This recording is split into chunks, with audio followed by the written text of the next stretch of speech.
This is a lecture given by Her Holiness Mataji Nirmala Devi at Dehradun on 4th of March 1979.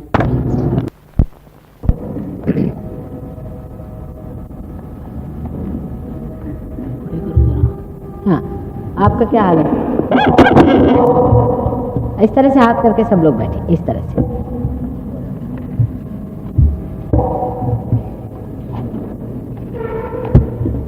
बिल्कुल सहज सरल बैठे, इसमें कोई दिक्कत नहीं होनी चाहिए बैठने में भी, या कहीं कोई प्रेशर नहीं हो बॉडी में। आराम से पैर ठीक कर लीजिएगा, ऐसे सीधे दोनों पैर आराम से, बिल्कुल आराम से बैठिए इस तरह से।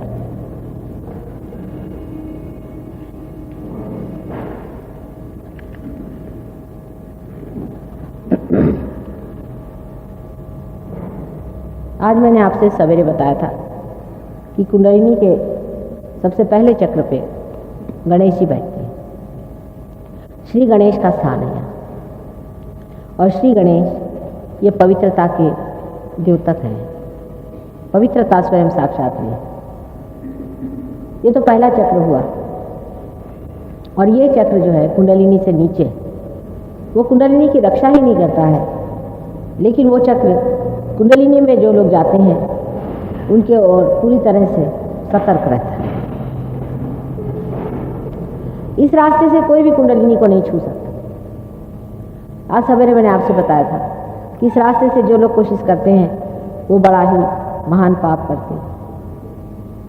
हालांकि उससे थोड़ा बहुत रुपया पैसा कमा सकते हैं, लेकिन अपने लिए जो पूंजी इकट्ठी करते हैं वो सारी ही एक दिन बहुत क्लेशकारी हो जाए। Who is going to show that? हाँ, जो दूसरा चक्र है जिसको मैंने स्वादिष्टान चक्र आपसे बताया था, इससे हम विचार करते हैं,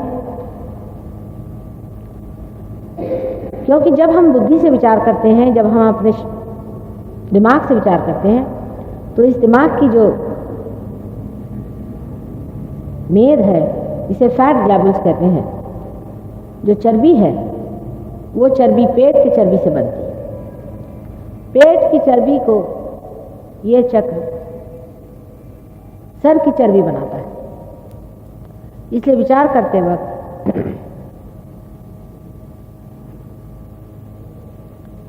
इस चक्र पे बहुत जोर पड़ जाता है। और जब विचार करने की जब आपको आदत लग जाती है, जैसे कि आजकल के आधुनिक लोगों को विचार करने की आदत है, बीमारी, तब तो ये काम इतना ज़्यादा इसे करना पड़ता है कि इसके कारण बने हुए जो बाकी के काम हैं वो सब बिगड़ने लग जाते हैं। जैसे मैंने कहा था कि डायबिटीज इसी कारण हो जाता है, क्योंकि पैंक्रियाज भी इसी से संचालित होता है, और क्योंकि ये चक्र दूसरी चीज में व्यस्त हो जाता है, जो दूसरी कार्य की उसकी जगह है वो कमजोर हो जाती है। उसमें से एक पैंक्रियास भी है, उसमें से एक स्प्लीन भी है, लीवर का ऊपरी हिस्सा भी है, किडनी भी है। इसलिए अति विचार करना और अति प्लानिंग करना कोई बड़ी अच्छी चीज नहीं, शरीर के दृष्टि से और समाज की दृष्टि से भी बहुत अच्छी नहीं, क्योंकि मनुष्य अधिक विचार तब करता है जब वो परमात्मा को नहीं मानता। एक हद पर जाने पर परमात्मा पे छोड़ देना ही चाहिए। देवी महात्मा में लिखा है, संकल्प विकल्प करो। जैसे आप भाई साहब हैं, आप कहीं कार्य से जा रहे थे, आपने पूरा प्लानिंग कर लिया, रास्ते में एक्सीडेंट हो गया, आपके हाथ में चोट आ गई, आप जा नहीं पाए। काम होने का हो गया, जो होना तो बन गया। बहुत ज्यादा आपने प्लानिंग भी किया समझ लीजिए, और आप टाइम पे नहीं पहुंच पाए तो काम नहीं हो पाया। इसलिए संकल्प नहीं करना चाहिए किसी चीज का कि हम ये करके ही दिखाएंगे या होना है, उसमें विकल्प आ जाता है। जब आप परमात्मा के साम्राज्य में आ जाते हैं तो उसके तरीके चलते हैं, आपको पूरा पता हो जाता है कि कहाँ चलना है, कहाँ जाना है, कैसे करना है, क्योंकि उसका प्लानिंग चलता है ना। अगर भाई साहब हमारे पार हो गए होते समझ लीजिए, तो कभी भी उस रास्ते से नहीं जाते, उस वक्त जाते ही नहीं।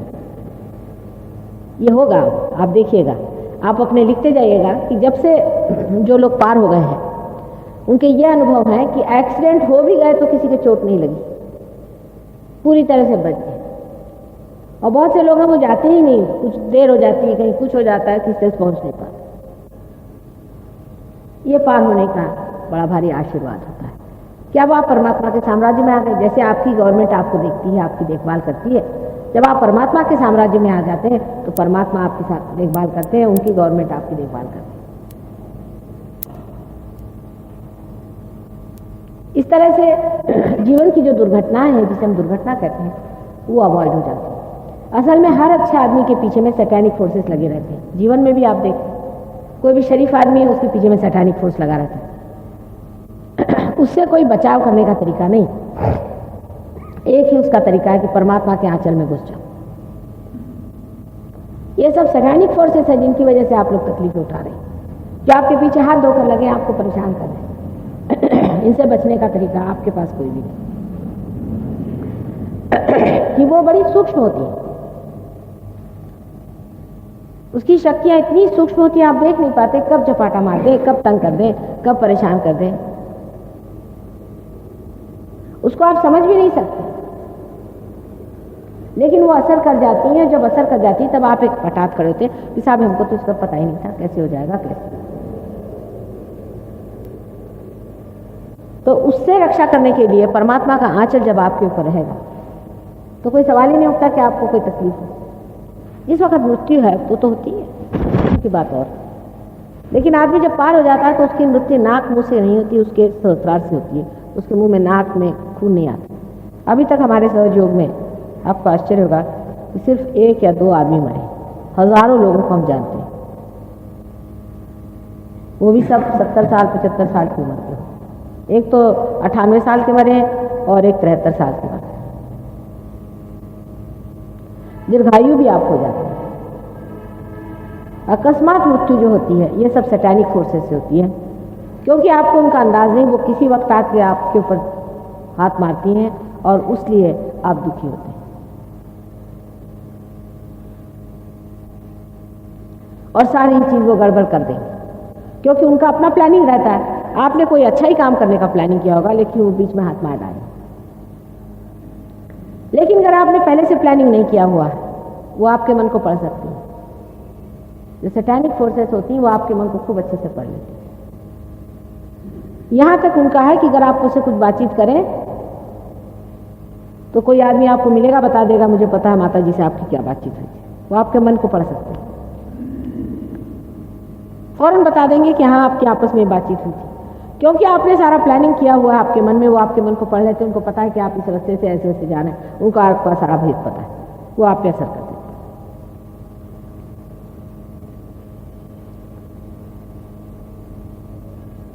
इसलिए उनसे भेद रखना पड़ता है। आपको ये पता नहीं होगा कि सैतानिक फोर्सेस संसार में कितनी विद्यमान हैं। ये जितने भी राक्षस लोग अपने को गुरु कहलवाते हैं, ये सब सैतानिक तो हैं। इनकी शक्तियां हिप्नोसिस वगैरह को जो चलती है, ये सब सैतानिक, शैतान की शक्तियां, और इससे ये आपके ऊपर असर करते रहते हैं। इन शक्तियों को पहचानने के लिए भी आपको सहयोग में आना चाहिए, जिससे आप समझ सकते हैं कि आपके अंदर कौन सी शक्ति कहां से घुस रही है, किस तरह से आप पे आघात किए जा रही और किस तरह से आपको वो सताने वाली है। अब डॉक्टर लोग हैं, जैसे साइकोलॉजिस्ट हैं, वो जानते ही नहीं कि हर पागल आदमी के अंदर कोई ना कोई भूत घुसा हुआ रहता है। वो इसको समझते नहीं है, अब इसको विश्वास करते हैं बेचारे, और उसका असर उन पे आ जाता है। अब हमारे यहाँ आज ही वो चले गए साइकार्टिस्ट आए हुए थे लंदन से। उनको ये नहीं मालूम कि इनसे अपना बचाव कैसे करना है। जैसे समझ लीजिए किसी को टीबी की बीमारी हो गई तो हम लोग उससे बचाव करते हैं कि वो बीमारी अपने को लग जाएगी, लेकिन ये शैतानी शक्तियाँ उससे बचाव करने के लिए हमको कुछ मालूम ही नहीं, हम तो देख भी नहीं पाते कि कौन सी शैतानी शक्ति है। हमारे जो बुजुर्ग थे वो इसको जानते थे, लेकिन हम लोग हो गए अंग्रेज, जैसे मैंने कहा, तो हम लोग इस चीज़ को नहीं जानते कि शैतानी शक्तियां संसार में किस तरह से कार्यान्वित होती हैं और किस तरह से हमें परेशान करती हैं। लेकिन इसकी मात है, परमात्मा के आगे कोई भी चीज़ शक्तिशाली नहीं, सबसे शक्तिशाली चीज़ परमात्मा है। और जब आप परमात्मा के बंदे हो जाते हैं तो वो आपको देखता है और आपको संभालता है। वैसे भी वो आपको संभालते रहते ही हैं, इसलिए थोड़ी मोटी चोट लग जाएगी किसी शरीफ आदमी को, छोटा मोटा हो जाएगा, जैसे आपके हो गया। छोटे बच्चों को आप जानते हैं, ऊपर से बच्चे गिर जाते हैं, उनको कहते हैं देवदूत उठा ले। खासकर विशेष करके जो बच्चे प्रबुद्ध होते हैं, जैसे ये बच्ची है, अब ये पैदाइशी रियलाइज हो रहा है, ऐसे बहुत से बच्चे हैं, ये बचपन से बीमार रहेंगे क्योंकि इनके ऊपर हमेशा शैतानी हल्ला होता है। हमारे अंदर जो लेफ्ट साइड और राइट साइड की जो दोनों नाड़ियां मैंने आपको बताई थी सवेरे, उसे एक साइड में जब लेफ्ट में आप जाते हैं तो कलेक्टिव सबकॉन्शियस है, मैंने सामूहिक सुप्त चेतन है, और अगर राइट साइड में आप जाते हैं तो कलेक्टिव सुप्रा कॉन्शियस है। लेफ्ट साइड में ऐसे लोग रहते हैं मरे हुए कलेक्टिव सबकॉन्शियस में कि जो अभी तक तृप्त नहीं, आपको परेशानी हो रही है, जो अभी तक तृप्त नहीं है और जिनकी आत्माएं अभी भटक रही हैं, लेकिन जो बहुत ही गंदे किस्म के, छोटे किस्म के, चोर उचक्के ऐसे लोग। और दूसरे किस्म के जो लोग होते हैं, जो बहुत महत्वाकांक्षी होते हैं, एम्बिशियस लोग होते हैं, जैसे हिटलर स्टाइल के लोग, ये भी दूसरे साइड में अपने होते हैं कलेक्टिव सामूहिक में। आज एक साहब ने मुझसे कहा कि आप मुझे मंत्र दीजिए माता जी। जो लोग मंत्र देते हैं बड़े धोखे में आपको रखते हैं, आपको पता होना चाहिए। जैसे आपको किसी ने राम का मंत्र दे दिया, आप तो कभी पूछेंगे नहीं कि भाई हमें राम का मंत्र तुमने क्यों दिया। अब आप रटने लगे राम राम राम राम राम। अब राम जो है वो कोई आपके नौकर तो है ना, उनको आप बुला रहे हैं, पुकार रहे हैं, आपका क्या अधिकार है। सोचने की बात है कि जब आपको अधिकार ही नहीं तो आपको बुला कैसे रहा। एक छोटी सी चीज़ है, हमारे प्राइम मिनिस्टर साहब अभी हैं, उनको अगर आपको मिलना है तो क्या आप उनके पास सीधे जा करके कह सकते हैं कि मुराद जी हमसे बात करिए। उनको मिलने के लिए प्रोटोकॉल होता है, 17 जगह आप जाइए, दौड़िए, इनसे मिलिए, उनसे मिलिए, तब मिल सकते हैं। और जो प्राइम मिनिस्टर के प्राइम मिनिस्टर हैं, वो इतने सस्ते मिल जाएंगे आपको कि आप बस पुकारने लग जाए, वो आके हाजिर हो जाए। हो सकता है राम नाम का कोई नौकर ही हो इधर या उधर फंसा हुआ, जो आपके अंदर घुस आता है और आपको एकदम ऐसा लगता है कि वाह भाई मेरे को तो बड़ी शांति मिल गई, क्योंकि उसने आपका काम ले लिया, वो आपके अंदर आ गया, आपको लगा वाह साहब मेरा तो काम बड़ा ज़बरदस्त हो रहा है। यह आपने जाना नहीं कि आपने अपने को नहीं खोजा है, ये कोई दूसरा ही अपने ऊपर लाद दिया। और ये जो दूसरा लादा हुआ आदमी है, इसको अपने एक ही शरीर पर आप लाने चले जा रहे हैं।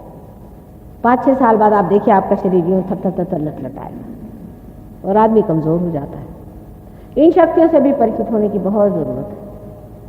सहयोग में आने के बाद जब आपके वाइब्रेशंस आते हैं, तब आप देख सकते हैं कि आसपास में किस तरह की शैतानी शक्तियाँ भी चलती हैं और परमात्मा की शक्ति किस तरह से आपको हर चीज़ में कामयाब कराती हुई किस तरह से आगे बढ़ाती और किस तरह से वो रास्ता ढूंढ करके और आपको सही रास्ते पर पहुँचा दे। ये देखने लायक चीज़ है।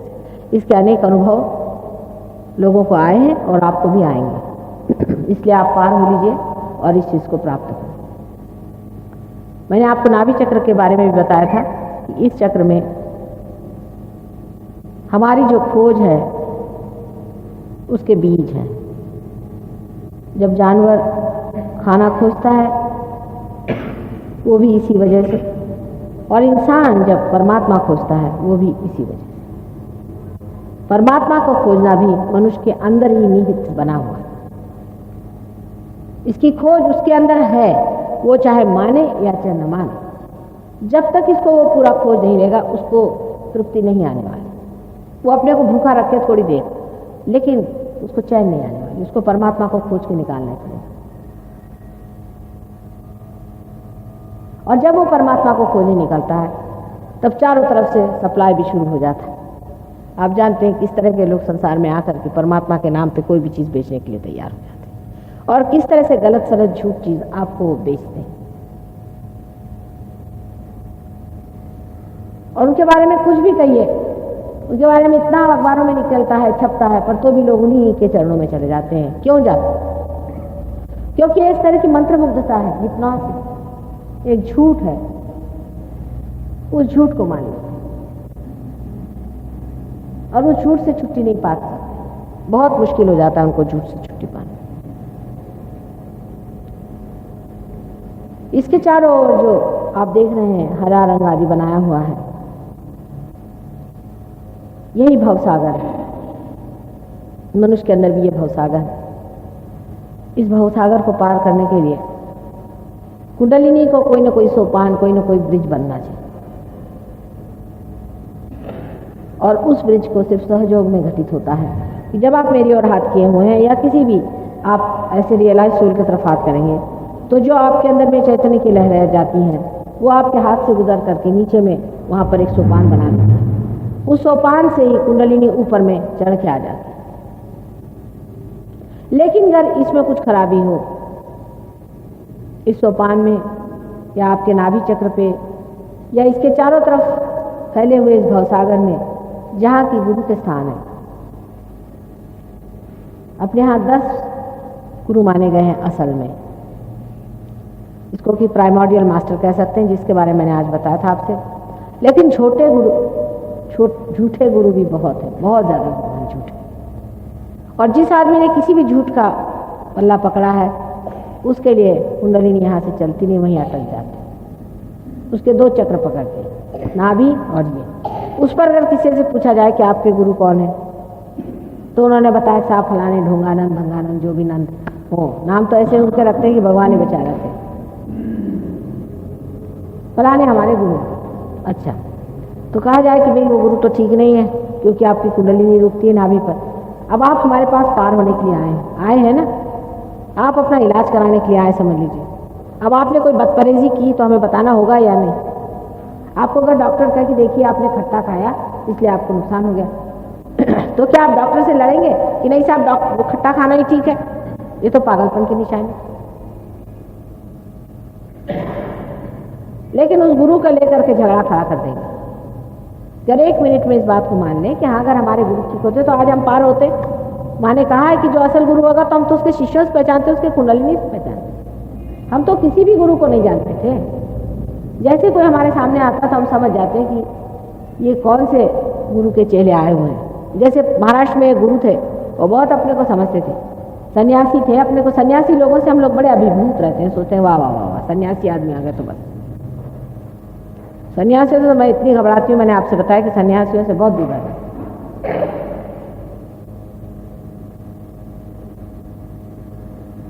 तो अगर सन्यासी कोई अपने सामने आ गया तो लोग सोचते हैं वाह भाई इससे बढ़ के कोई नहीं। वो सन्यासी का जीवन कैसा है, उसका खान पीन कैसा है, वो किस तरह से लोगों को खसोटता है, नोचता है, ये कोई नहीं देखता।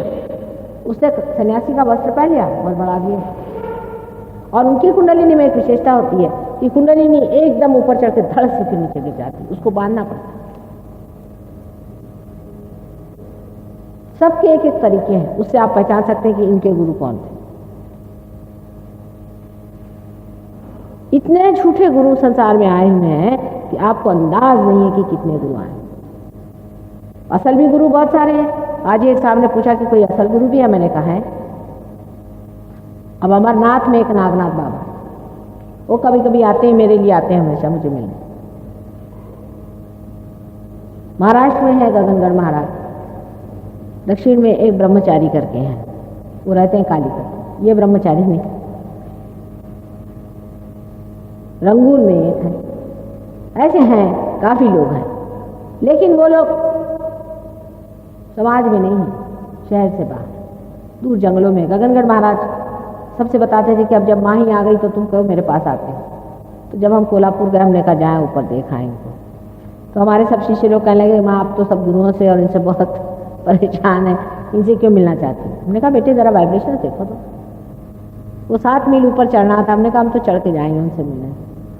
जब उन्होंने ऐसे हाथ किया तो उनके सबके अंदर हाथ में ठंडा ठंडा आने लगा। तो कहने लगे कि चलिए। जब ऊपर गए तो देखा कि बैठे थे मस्ती में अपने और बहुत नारा। कहने बरसात हो रही थी, सब भीग गई आप। अब देखिए कि इन लोगों ने कैसे प्रभुत्व चीज़ों पे कर लिया, बरसात पे, सूर्य पे, ये सब काम इन्होंने किए। लेकिन ये रियलाइजेशन बहुत कम देते हैं। उन्होंने एक आदमी को रियलाइजेशन दिया। मैंने कहा कि भाई आपने रियलाइजेशन क्यों नहीं दिया और लोगों को? तो कहले एक को दिया और कान पकड़े, 25 साल उस पर हमने मेहनत करी हर एक चक्रों पे। बात है उनको टाइम बहुत लगता है, मेरे को तो लगता नहीं ना टाइम, मैं तो इसमें माहिर हूँ, लेकिन उनको बहुत टाइम लगता है बेचारों को। वो बोल रहे थे मुझे को हज़ारों वर्ष लगे एक वाइब्रेशन पाने में। कहले एक पे मेहनत करी, उनका नाम अर्णा महाराज। कहना आप माता जी कभी देखना तो आपको पता होगा कि मुझे उसका मुंह भी नहीं देखने का। तो कहने लगे कि वो कामिनी और कांचन के पीछे पड़ा हुआ। रियलाइजेशन के बाद, सारी शुद्धि के बाद, उसके बाद एक दिन ऐसा इत्तेफाक हुआ कि उनसे कुछ मुलाकात हो गई हमारी। किसी के यहाँ आए हुए थे, बदतमीजी शुरू थी उनकी पूरी समय, औरतें औरतें भी लेके बैठे हुए थे। तो हमें कहने लगे कि हमारे महाराज जो हैं आप मुंबई आते हैं आपसे मिलने के लिए। उनकी 108 वर्ष की उम्र है इन महाराज की, जिनकी बता, वो तो कभी छोड़ते नहीं थे अपना तकिया, उनको क्या जरूरत है आने की? मतलब इनके पेट पर पैर आता होगा उनके आने से। तो बहुत नाराज थे अपने गुरु जी। तो मैंने कहा कि अच्छा अब हम तो जा रहे हैं, ऐसा करिए आप कि हम आपको कुंकू लगाते हैं। तो हमने उनके आज्ञा पे कुंकू लगाया। हमने कहा अब आप हमें लगा दें। जैसे उन्होंने लगाया तो उंगली यहाँ चिपक गई, धक धक धक धक धक धक शुरू हुआ। तो फिर लगे चिल्लाने, कहले माँ माफ़ कर दो, माफ़ कर दो। मैंने कहा फिर से अपने गुरु के लिए ऐसे कहा तो देख लेना मुझसे बुरा नहीं होगा। अपना आज्ञा तो पूरा पकड़ा हुआ है, क्या बातें करते हो बकवास, शर्म नहीं आती तुमको? सभी औरतों के साथ यहाँ बैठे हो, इतनी उन्होंने 25 साल तुम्हारे ऊपर मेहनत करी हुई, चले जाओ। मैंने कहा यहाँ से।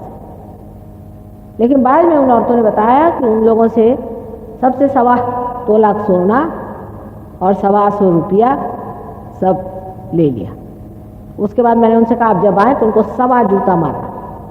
कहना कि हमारी श्रद्धा इससे 125 की है, लेकिन हमारे हाथ दुखेंगे तो 1.25 जूता तुमको मारेंगे। मैंने वो तो रियलाइजेशन के बाद भी इतनी बदतमीजी करते थे। तो जो रियलाइज ही नहीं है, जिन्होंने यही शुरू से प्लान कर लिया कि किसको कैसा लूटे और किसको घसोटे, ये तो पक्के चोर बिलंदर हैं।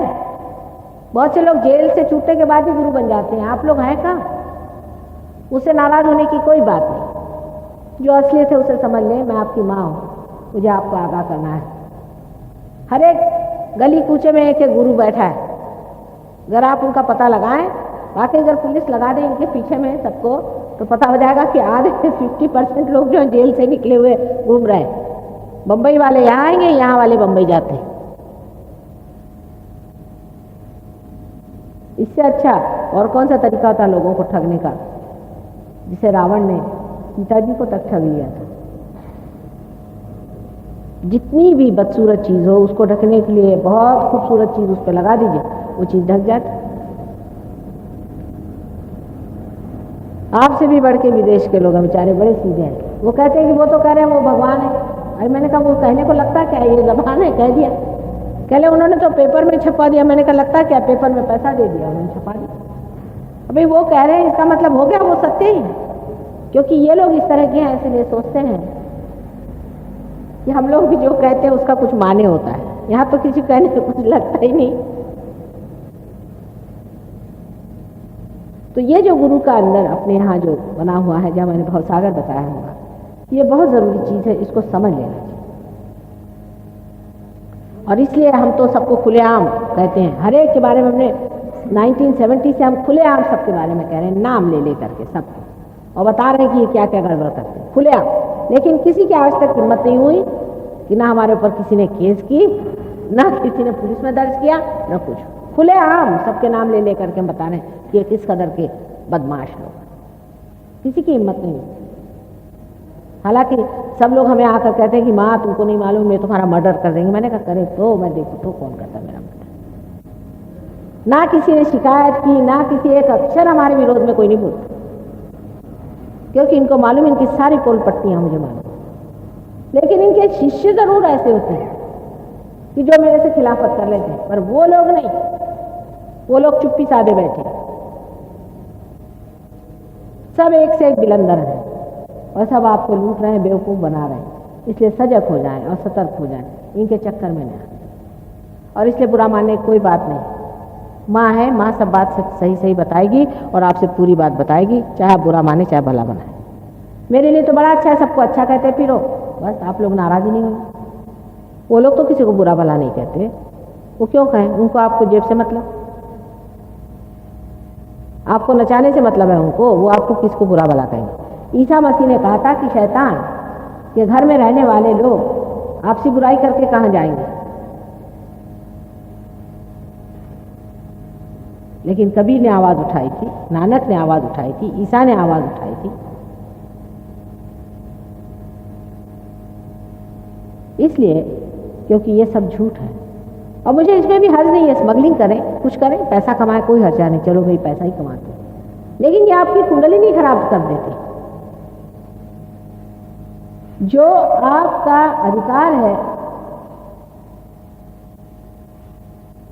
सहयोग का, जो परमात्मा का पाने का आपका अधिकार है, उस पर हाथ मारते हैं, इसलिए मैं इनके विरोध में।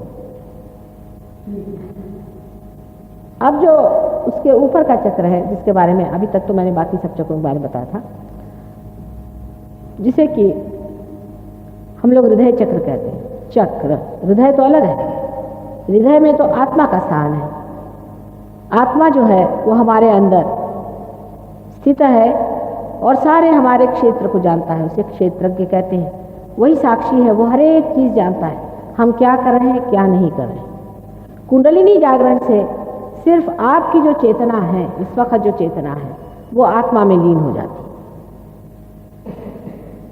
अभी तक आत्मा आपसे परे है, आत्मा से आप संबंधित नहीं है, वो आपकी अवेयरनेस में, चेतना में नहीं है। जब कुंडलिनी जागृत हो जाती है तब आपकी चेतना में आत्मा आ जाते हैं, और आत्मा क्योंकि सर्वव्यापी शक्ति है, आप भी सर्वव्यापी हो जाते हैं। इसको आगे आप समझेंगे और भी किस तरह से। अब ये जो हृदय चक्र है, ये बीचों बीच में है, ये आपकी माँ का, देवी का है, जगदम्बा का है, जो कि पहाड़ों में बहुत प्रसिद्ध है, उनका ये स्थान है। इन देवी ने अनेक बार संसार में अवतरण किए और ये भवसागर में जो लोग परमात्मा को खोज रहे थे और जिनको बहुत राक्षसों ने सताया था, उनसे इन्होंने रक्षा का कार्य किया। ये रक्षा करती है। इसी का रक्षा का अगर स्थान खराब हो जाए, जिसे सेंस ऑफ इनसिक्योरिटी कहते हैं, तो ये चक्र है धक धक करने लग जाता है। औरतों को जब इस तरह की चीज हो जाती है तो उनको ब्रेस्ट का कैंसर हो जाता है। अगर वो इनसिक्योर फील करें तो उनको ब्रेस्ट का कैंसर हो जाता है। आस्थमा की बीमारी भी इसी चक्र के खराब होने से होती है। इस और इस चक्र के कॉम्बिनेशन से होती है, जिसे हम विशुद्धि चक्र कहते हैं। आस्थमा की बीमारी भी ऐसी ठीक हो सकती है 2 मिनट के अंदर। हमने कश्मीर के जो गवर्नर सहाय साहब थे, उनकी 25 साल की आस्थमा की बीमारी एक क्षण में ठीक कर दी, एक क्षण के। जब ये चक्र जागृत हो जाता है, जब आपके अंदर जगदम्बा जागृत हो जाती है, तो आपकी सुरक्षा बन जाती है, आप अपने को सुरक्षित महसूस करते हैं। इसलिए ये चक्र बहुत ही महत्वपूर्ण है। और इस चक्र को किस तरह से ठीक किया जाता है, ये भी अगर आप हमारा पैम्फलेट पढ़ें, इंग्लिश की किताब में बहुत अच्छे से लिखा हुआ है। इस मंत्र जागरण से ये चक्र ठीक होता है। इसके ऊपर ये जो चक्र है, ये मनुष्य के लिए बहुत ही महत्वपूर्ण है। ये पीछे में इस जगह, इसको विशुद्धि चक्र कहते हैं। इस विशुद्धि चक्र से 16,000 नाड़ियां चलती। ये श्री कृष्ण का चक्र है।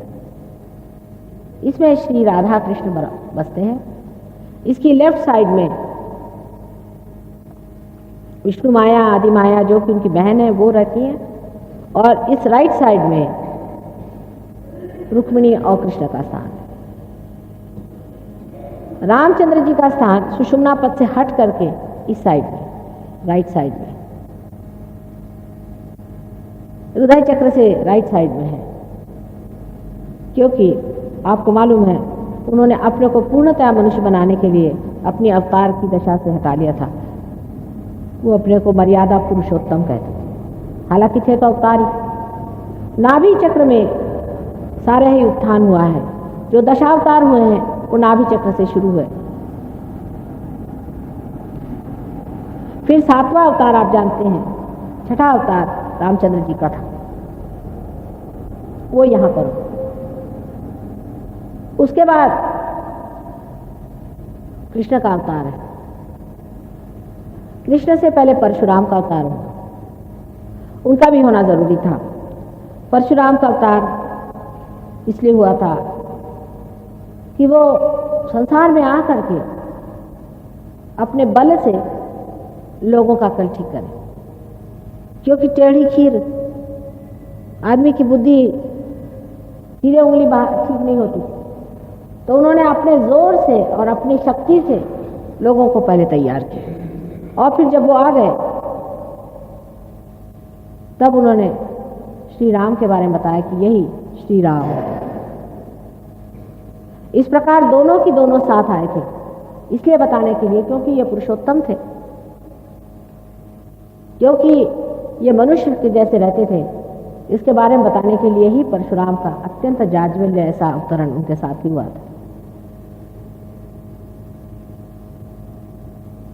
उसके बाद श्री कृष्ण का अवतार हमारे विशुद्धि चक्र पे हुआ।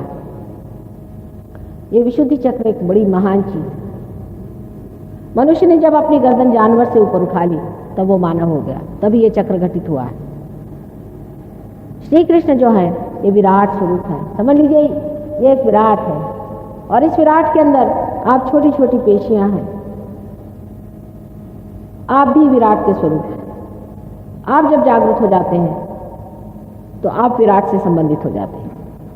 वही परमात्मा की शक्ति जिसे मैं कह रही हूँ, वही जो परमात्मा का साम्राज्य है, उसमें आप जागृत हो जाते हैं। सारी पेशियां इस तरह से जब जागृत हो जाती हैं तो पूरा विराट जागृत हो सकता है। ये विराट की शक्ति है। अब मोहम्मद साहब ने जो अल्लाह अकबर का नारा लगाया था वो इसका मंत्र है। आपको आश्चर्य, ये उंगलियां कान में डालकर, ये उसकी उंगलियां हैं। देखिए कितने कायदे की बातें वो कर गए। ये उसकी उंगलियां हैं, यही विशुद्धि की उंगलियां। अगर ये उंगली पकड़ जाए तो समझना चाहिए विशुद्धि चक्र पकड़ा। और आप अगर पूछेंगे तो बताएंगे भी कि हाँ मुझे मेरा गला खराब। इस उंगली को कान में डाल करके जब आप सर ऊपर करते हैं और अल्लाह अकबर कहते हैं, अकबर का मतलब विराट से होता है, तो एकदम विशुद्धि चक्र खुल जाता है। आपके देहरादून में विशुद्धि चक्र ज्यादा पकड़ा, इसके अनेक कारण हो सकते हैं, उसको आप समझ लें जो भी आपके अंदर हो। एक कारण ये हो सकता है कि आप जरूरत से ज्यादा सिगरेट पीते हो या तंबाकू खाते हो, उससे विशुद्धि चक्र पकड़ता है। दूसरा कारण यह हो सकता है कि आप गलत ध्यान धारणा करके और कोई गलत मंत्र कहते हैं, उससे भी विशुद्धि चक्र पकड़ता है। तीसरी चीज है कुछ सर्दी जुकाम का भी आपको ठीक से ख्याल न रहे और आप अब परहेजी जो चीजें वो खाते हो और अपने गले को खराब करते हो, उससे भी विशुद्धि चक्र पकड़ता है।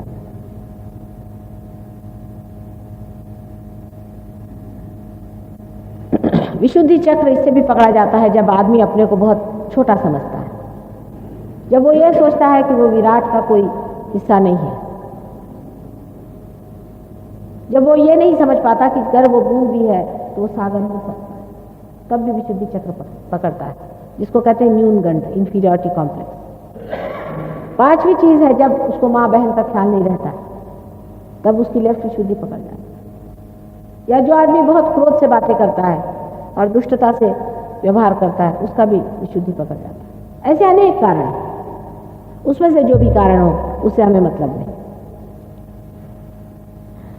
गले में ऐसी कंठमालाएं पहले, कल एक साहब आए हुए थे, पता नहीं आज आए हैं कि नहीं, जिन्होंने कोई माला पहनी, आप ही, उनके साथ ही एक साहब बैठे हुए थे, तो हमने उनसे कहा कि आप माला निकालिए, तो नाराज हो गए। फिर बाद उन्होंने निकाल भी दी। फिर आपसे हमने पूछा, ये अपने चुपचाप पहने बैठे हुए थे अंदर में, तो हमने इनसे पूछा कि आपके पिताजी कहाँ हैं, उनका स्वर्गवास हो गया। मैंने कहा आपने कुछ पहना है? कल हाँ उनकी दी हुई कोई चीज़ है। तो कहने मान गए माता जी आपको, उनके गुरु ने दी हुई चीज़ें पहन के अंदर बैठे हुए थे और वो उंगली पर आ गया। वो कैसे? बहुत सरल चीज़। राइट हैंड पे ये जो है, ये हृदय चक्र राइट हैंड का जो रामचंद्र जी का है, वो पिता का लक्षण है। इसमें चमक मार रही थी, इस उंगली में चमक मार रही थी, इसलिए मैंने आपके पिता के बारे में पूछा। और वो इतनी जोर की चमक थी कि उससे मैं समझ गई कि कोई ना कोई उनकी दी हुई चीज आपने पहनी होगी। या आप भी समझ लेंगे, वो तो उन लड़कियों ने से ही बता दिया था, मैंने तो बताने पर लड़कियों ने आपसे बता दिया।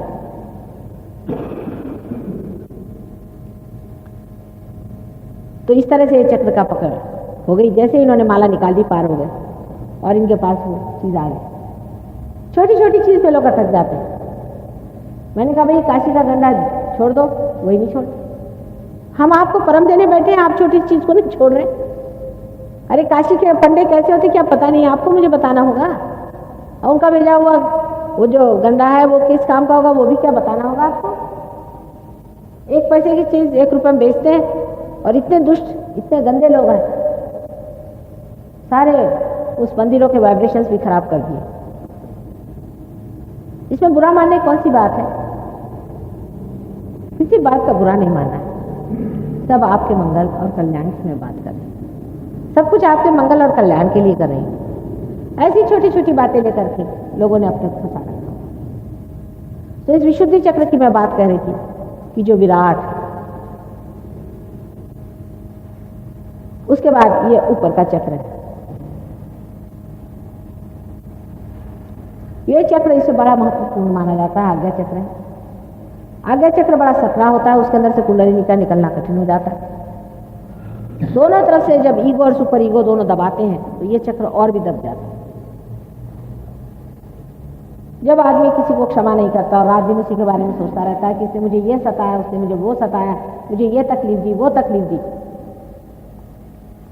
ऐसे आदमी का आज्ञा चक्र एकदम पकड़ जाता है।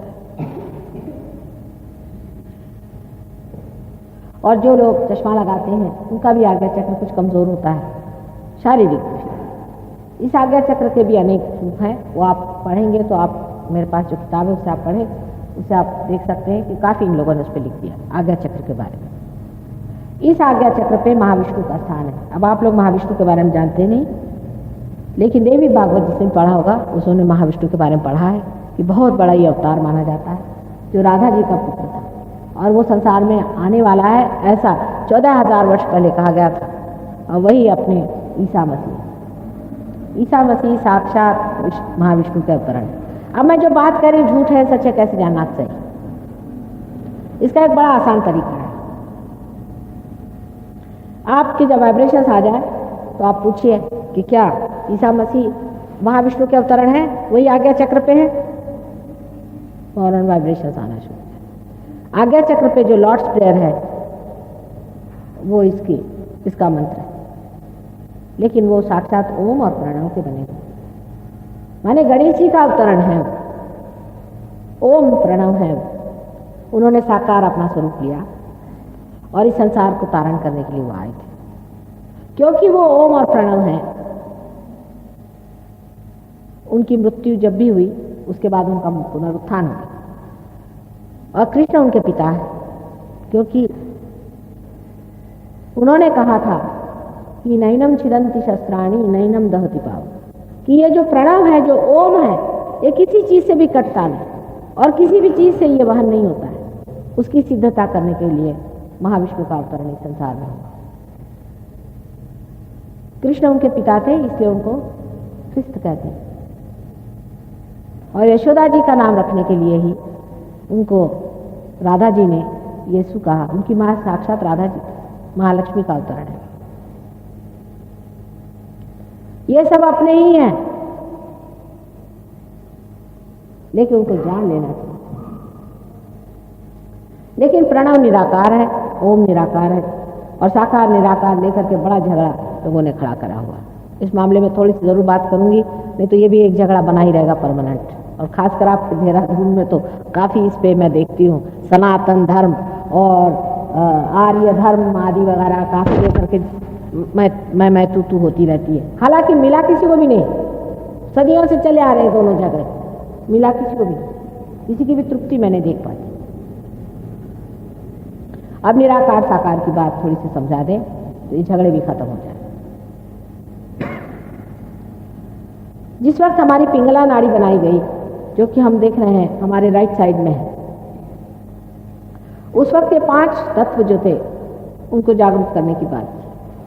आप 5 तत्व जानते हैं जिससे सारी सृष्टि बनाई, इनको जागरूक करना था। इसीलिए यज्ञ वगैरह हमारे वेदों में किए गए, श्रुतियाँ पढ़ी गई। यज्ञों में ये जो 5 तत्व है उसको जागरूक किया गया है, जैसे मैंने सवेरे बताया था आपसे। ये 5 तत्व जागरूक करना जरूरी थे, अग्नि को जागृत करना था, पानी को जागृत करना था, क्योंकि इनकी जागृति के कारण ही मनुष्य उनको इस्तेमाल कर सकता था। उसके बाद ही खेती बाड़ी शुरू हुई। आपका साइंस भी उसी वजह से मनुष्य के दिमाग में आया।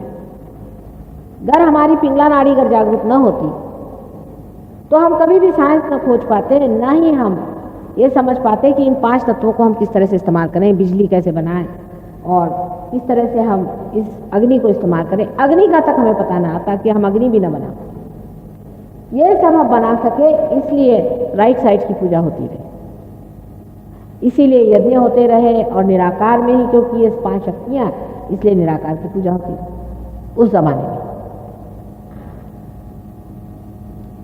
लेकिन उसमें जब आगे लोगों ने सोचा कि अब जागृत कर दिए, अब आगे क्या, तो फिर मनन की चीज शुरू हुई। तब फिर सेंट्रल पाथ पे आ गए। जब सेंट्रल पाथ पे सुषुम्ना नाड़ी पे चढ़ना शुरू हुआ तो उन्हें दिखाई देने लग गया कि इस जगह ये देवता बैठे हुए हैं और ये देवता हैं, और ये जो 5 तत्व बने हैं, इसी से इन चक्रों की बॉडीज भी बनी हुई, इनकी जो शरीर रचना है ये इन्हीं 5 तत्वों से बनी है। तो जब इन्होंने इन तत्वों को जानना शुरू किया तो देखा कि इनके देवता, तब इन्होंने मनन विधि में उन देवताओं को जानना शुरू किया, एक के बाद एक के बाद एक के बाद। तब इन्होंने कहना शुरू कर दिया कि नहीं, ये साकार भी इनकी चीज आती है। निराकार से साकार पे लोग उतरने लगे, जैसे जैसे चेतना बढ़ती गई वैसे वैसे आने लगे। उसके बाद जो साकार पे आ गए उनका जो हाल हो गया आप जानते ही, इसकी पूजा कर, उसकी पूजा कर,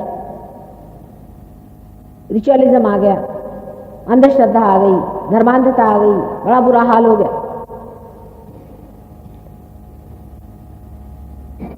तब फिर एक बड़ा भारी आंदोलन हुआ।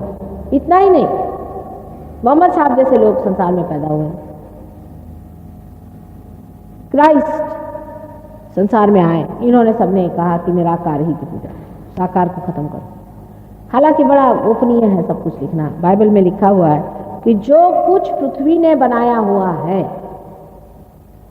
और जो कुछ आकाश ने बनाया है उसका प्रतिरूप न बनाइए। ये बड़ी मार्मिक चीज है, इसको अगर ईसाई लोग समझे तो समझ ले कि मूर्ति पूजा क्या है।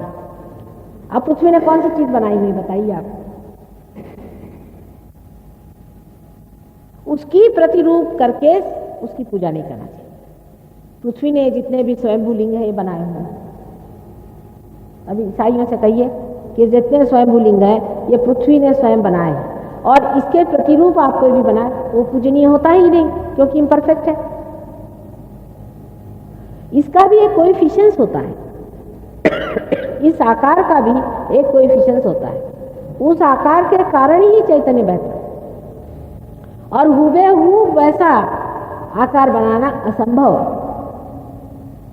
और जो बनाता है वो भी रियलाइज सोल होना चाहिए, और वो उसे बेचना नहीं चाहिए उसको। इसलिए जितनी भी मूर्तियों की हम पूजा करते हैं अधिक सब इस हिसाब से 0। अब आप जाकर के देखें, रंजना का एक गणेश जी है, बिल्कुल गणेश के रूप है, बिल्कुल गणेश का, और ये पृथ्वी के अंदर से निकले हुए, किसी ने उनको हाथ भी नहीं लगाया। अभी अनादिकाल से बात चली आ रही, मैं खुद देखने गई, इतने वाइब्रेशंस उस गणपति में है जैसे कि कोई जागरूक वहां समाधि लगाई हुई हो, इस तरह से उनमें जागरूक वाइब्रेशंस आते हैं। इसीलिए कहा गया था कि उसके प्रतिरूप मूर्ति न बना। अब हम लोग हैं, इसको देखिए वही मूर्ति बनाने बैठ जाता, हर एक चीज की मूर्ति बना करके बैठ गए, उसको पूजने बैठ गए। उसका कोएफिशिएंस है या नहीं, उसमें चैतन्य है या नहीं, वो जागरूक है या नहीं, इसको तो हम देखते हैं। इसलिए मूर्ति पूजा का खंडन इस तरह से उन दिनों में ईसा मसीह के समय में हुआ, क्योंकि मूर्ति का मतलब यह गए वहां पर पैर पड़ना शुरू कर दिया, ये करना। अब काबा के अंदर जो पत्थर है वो साक्षात शिवलिंग है, पृथ्वी से निकला हुआ शिवलिंग है वो, उसे मोहम्मद साहब जानते थे।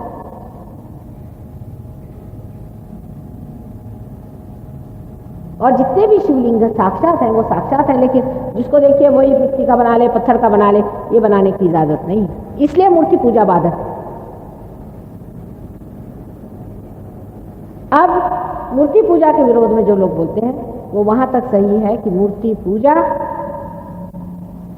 जो कि मूर्ति झूठ मूठ में बनाई गई उसकी नहीं होनी चाहिए, यहां तक वो सही है। लेकिन साकार परमात्मा नहीं होते हैं ये कहना बहुत गलत बात है। इसका मतलब है आपने वन साइडेडनेस ले ली। उसकी वजह दूसरी थी कि जब साकार की पूजा लोग करने लग गए तो लोगों ने देखा कि इस कदर वो गलत हो गए।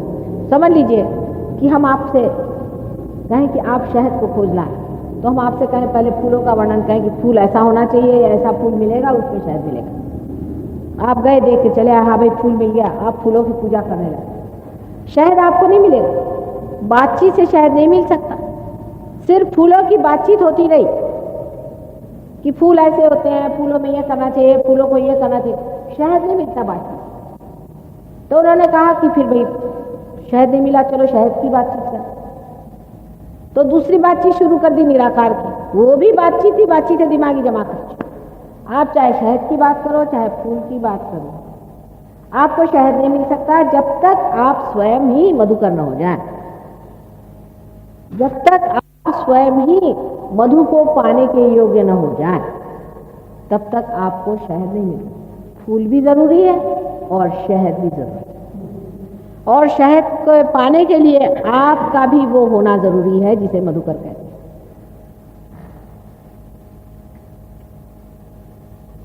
अब ये झगड़ेबाजी की बात है कि हर चीज को लेकर झगड़ा खड़ा करें। सत्य एक है, उसमें कभी झगड़ा नहीं होता। अब उस जमाने में, जो पहले जमाने में जबकि सिर्फ हम अपने 5 तत्वों को प्रबुद्ध कर रहे थे, उस चीज को लेकर के और आज झगड़ा खड़ा करने की कोई जरूरत नहीं। जो बीच की बात हो चुकी है ये भी बिल्कुल सही है कि परमेश्वर अवतार स्वरूप होते हैं, वो अवतार लेते हैं संसार में आ करके और मनुष्य का उद्धार करते हैं। ये भी बिल्कुल सनातन बात है। और यज्ञ करना भी सनातन बात है, जिसके कारण आप ये 5 एलिमेंट्स हैं अपने अंदर उसकी शुद्धि करें, क्योंकि अगर आपके चक्र शुद्ध नहीं हुए तो मेरा कहना भी व्यर्थ हुआ। वो भी जरूरी चीज है और आत्मा का जानना भी जरूरी चीज। अगर इसको समझ ले तो सारा झगड़ा खत्म हो जाए और व्यर्थ की बकवास कर करके हजारों किताबें लिख करके जिस तरह से आप लोगों ने झगड़ा खड़ा कर दिया है वो सब बेकार। अब कल ही एक साहब आए थे तो कह ले मैं गायत्री मंत्र कहता हूँ। भाई क्यों कहते हैं आप गायत्री मंत्र? वो पार नहीं हो पा रहे। मैंने कहा कि अच्छा आप कहिए कि आप गायत्री देवी के बारे में पूछें। कहले हम तो मानते नहीं वो साकार होती। अरे आप मानते नहीं तो किस आधार पर नहीं मानते?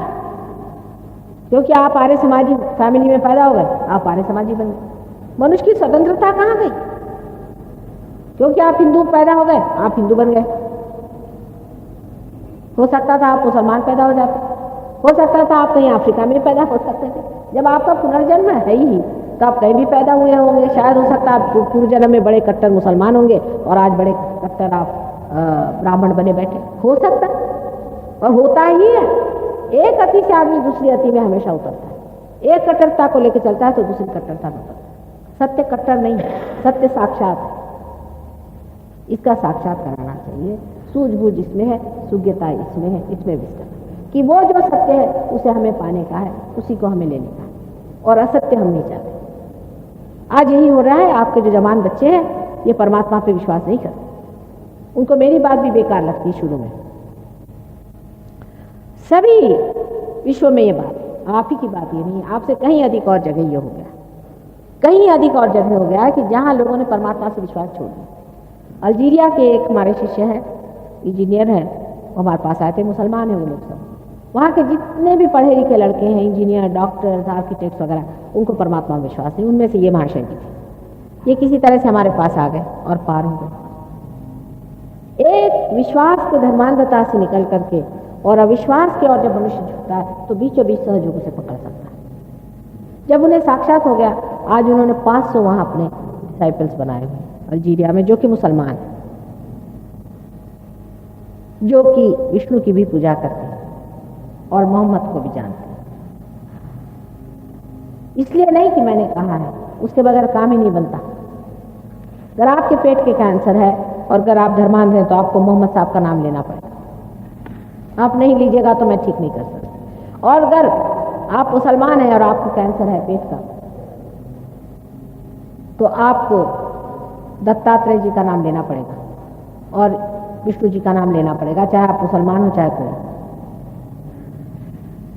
किसी का कोई ठेका नहीं होता है कि ये भगवान मेरे हैं वो भगवान मेरे, उनको समझा नहीं बूझा नहीं और बना लिया। अब तो धर्म का राजकारण जब बन गया तो अब तो भगवान ही बेचारा।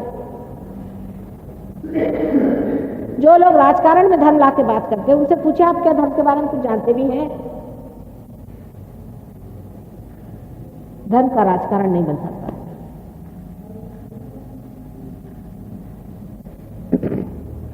आपको मैंने विशुद्धि चक्र के बारे में बताया, अब आज्ञा चक्र के बारे में बताया। जब कुंडलिनी आज्ञा चक्र को छेदती है तब आप निर्विचार हो जाते हैं, निर्विचारिता आप में बैठ जाते हैं। ये भी चक्र यहाँ बहुत पकड़ता है, पता नहीं क्यों आप क्षमाशील कम हैं। क्षमा करना चाहिए, क्षमाशील होना बहुत जरूरी है, क्योंकि अगर हम क्षमाशील नहीं तो परमात्मा भी हमें क्षमा नहीं करेगा।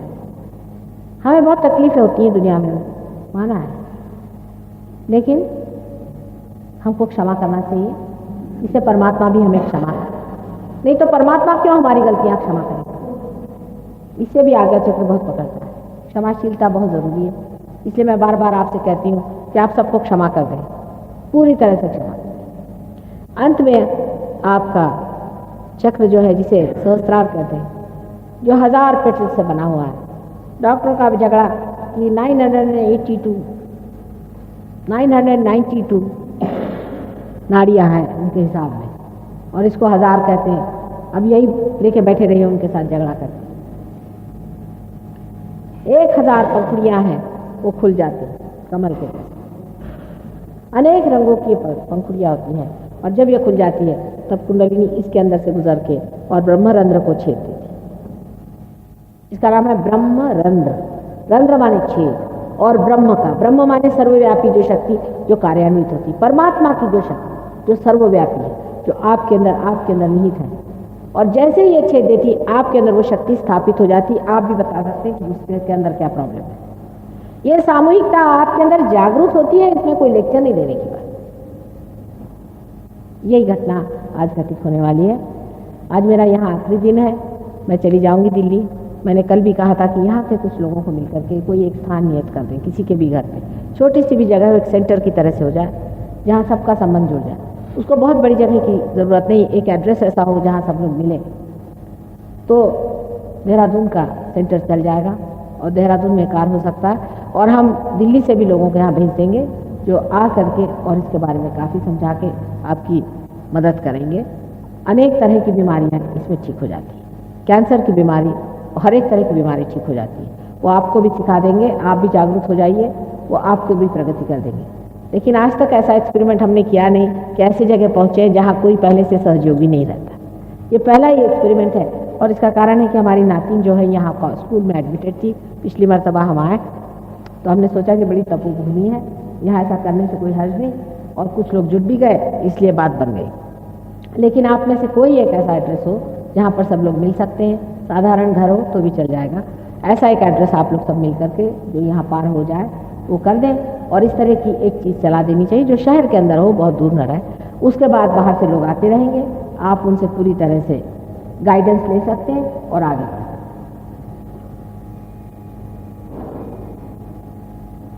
अभी ये साहब बैठे, इन्हीं का अनुभव देखिए, सवेरे इनके वाइब्रेशंस नहीं आ रहे और किसी तरह से रुकावट हो रही थी। तो किसी ने, हमारे परदेसी ने या किसी ने इनसे कहा कि आप पूछिए कि माता जी कौन है। बस ये कहते ही साथ दर दर दर हाथ में इनके वाइब्रेशन शुरू। उनको बड़ी हंसी आई अपनी बात पर भी। ऐसा ही चमत्कार होता है, एक चीज़ पर आदमी रुक जाता है। एक छोटी सी चिंगारी भी आँख में चल जाए या तिनका चला जाए तो सारा आकाश आपके आँख से लुप्त हो जाता है। उसी तरह की छोटी छोटी चीज़ पर हम रुके रहते हैं। ऐसी अगर कोई छोटी चीज़ है उसे निकाल देना चाहिए और निकाल दे सकते हैं। आप लोग सब इस तरह से हाथ करके बैठे ही हैं, आप इस तरह से बैठे रहिए, मैं सबको देखती हूँ। कोई प्रश्न हो तो पूछे, एक आध कोई प्रश्न हो तो पूछे, पर बेकार को प्रश्न पूछने में समय नहीं बर्बाद करना चाहिए। जो चीज़ आपके अंदर होने की उसको घटित होना चाहिए, या आपकी अपनी संपदा है उसे पालें। अब छोटी छोटी बातों पे लोग उलझ जाते हैं। अभी कोई ये बता रही थी कि हम एक अंगूठी पहने थे, उसी के लिए कहने लगे कि माता जी ने हीरे की अंगूठी क्यों पहनी। भाई हमारे पास बहुत ज़्यादा अंगूठियाँ और हमारे पति चाहते हैं कि हम सब अलंकार से लिप्त रहें और सब हमारे पति की गाड़ी कमाई है। यहाँ लोग जो हमारे पति को जानते जानते हैं बहुत ईमानदार आदमी, कोई ना बेईमानी का पैसा नहीं कमा। लेकिन आश्चर्य की बात है कि वो अंगूठी हीरे की नहीं है, वो झूठी अंगूठी, वो किसी ने हमको प्रेम से दे दी थी जब हमने पहले। ये देखिए, ये माया के चक्कर देखिए, वो बिल्कुल झूठी अंगूठी। हमारे पास अपनी बहुत सारी है हीरे की, लेकिन वो झूठी अंगूठी हम पहने थे प्रेम के पीछे, वो चक्कर चले। उसी पैटर्न में हम किसी से एक पैसा कभी लेते नहीं, ना आप हमें दे सकते। अब इस जन्म में हमारे पति हैं रईस, हमारे पिता बहुत रईस आदमी थे, सब कुछ है तो हम पहन लेते हैं थोड़ा बहुत, जितना है उससे तो कुछ कम ही पहनते हैं, बहुत ही कम पहनते हैं। लेकिन हमारे पति का शौक है कि हमारी पत्नी जो है सुहागिन है, पहले तो हम उनके लिए पहनते हैं। हम कोई सन्यासी आदमी थोड़ी ना, आपसे लेकर हम कुछ नहीं पहनते। जो परंपरागत हमें पहनना वो हम पहनते हैं, कोई हम सन्यासी नहीं है, हम कोई साधु बाबा नहीं है, और उसमें हमें कोई छूट बात बताने की भी नहीं। तो हमने ये क्यों पहना, वो क्यों पहना, इस तरह की फालतू की बात करने से क्या फायदा था।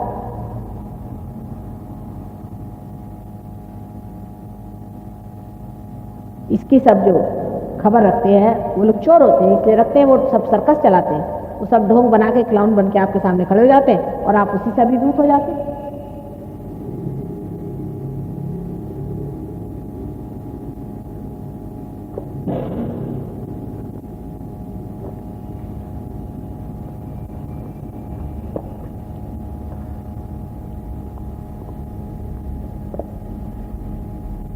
यहाँ ये समझना चाहिए कि आपको लेना है, हमें नहीं। हम देने बैठे हैं, आपको नहीं मिला तो आपका डिस्क्रेडिट है, आपके लिए वो गलत रहेगा, आपके लिए नुकसान दे रहेगा, हमारे लिए नहीं। आज सवेरे भी मैंने कहा था मुझे आपसे कुछ नहीं लेना, वोट भी नहीं लेना, इलेक्शन भी नहीं लड़ना, कुछ भी नहीं, मुझे शोहरत भी नहीं चाहिए आपसे, लेकिन आपका जो अपने अंदर छिपा हुआ है वो पा लीजिए। ये माँ की तरह से मैं समझाती हूँ, अगर आप अपनी माँ को समझ सकते हैं आप मुझे भी समझ सकते हैं। आपको इम्प्रेस करने के लिए हम यहाँ नहीं आए, और उससे हमें क्या मिलने वाला है, आप हमें क्या देने वाले हैं, पहले ये बताइए आप हिसाब किताब। मुझे बड़ा आश्चर्य हुआ कि एक सुविद्य महिला ने इस तरह की बातें कही, बहुत आश्चर्य की बात। इसीलिए शायद इस जन्म में हमारे पति इतने ऊंचे पद पे पहुंच गए कि जिसे दुनिया न करे।